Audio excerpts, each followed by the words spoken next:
Now I'm watching people like Tucker do this.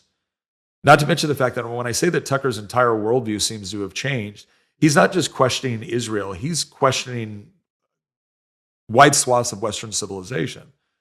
And it's fine to go in and ask questions about the approved narrative. Like we've done that on our show.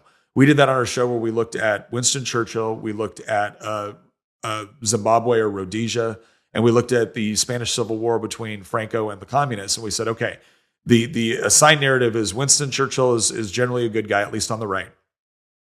Franco is a bad guy, and Zimbabwe were a bunch of freedom fighters that overthrew their white oppressors. And we went through and we said, okay, well, no, Winston Churchill is a good guy. That's not to say that everything he did was good. It's just to say that on the whole, Winston Churchill has been a very powerful and good figure for Western civilization and whatnot. What was Tucker's statement? Tucker's statement was, well, no, he wasn't. In fact, Winston Churchill might have been, he didn't directly say this, but he had a guest on and he didn't really challenge him.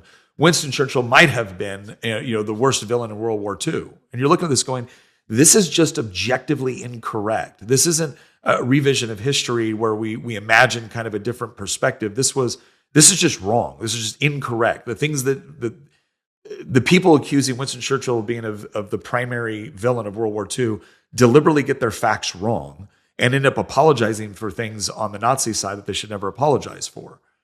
Again, it's not this interesting thought exercise. They're just objectively wrong about their facts, about their timelines, about statements that were made. And yet Tucker just sits there and accepts it. And then when he's being challenged on this by someone else, they're saying, well, Winston Churchill helped preserve Western civilization against the Nazis or against the communists, because Winston Churchill was very anti-communist. Tucker goes, well, look around at all the stuff going on in the UK. What does he preserve? I'm sorry, you're blaming Winston Churchill for not accurately preserving things that happened decades after his death? The question is not, what does Winston Churchill fail to preserve now? The question is in the times and period that Winston Churchill lived, was he a legitimate and effective voice for our principles? And did he fight against significant odds? And the answer is yes, absolutely. Under any objective criteria by which we would grade any person within civilization, within history, Winston Churchill stands out. And yet Tucker is now just dismissing him. Tucker's not dismissing him because there's this overwhelming volume of facts and evidence, which is challenging the official narrative. The left has been challenging the narrative on Winston Churchill forever. Tucker has just now jumped onto this bandwagon, and it doesn't make any sense.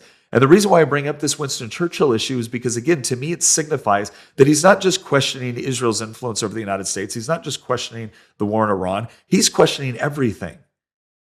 And I understand anybody that after COVID, or anybody that has kind of woken up to the fact that a lot of our culturally shaping institutions have repeatedly lied to us. I understand them questioning those institutions. But there's a difference between logically questioning things and completely throwing everything out and saying, no, the inverse is true. When somebody lies to me, I don't automatically assume that the exact opposite of the lie is what's true. Because let's face it, half the time when people lie to you, there's an element of truth, and they lie just slightly to get you off target. And so I understand when people lose faith in an institution they feel has lied to them. But it doesn't make sense to say, if you told me that, communism was good and Nazis were bad, well, then communism is bad and Nazis are good. No, no, both are bad. Both are bad.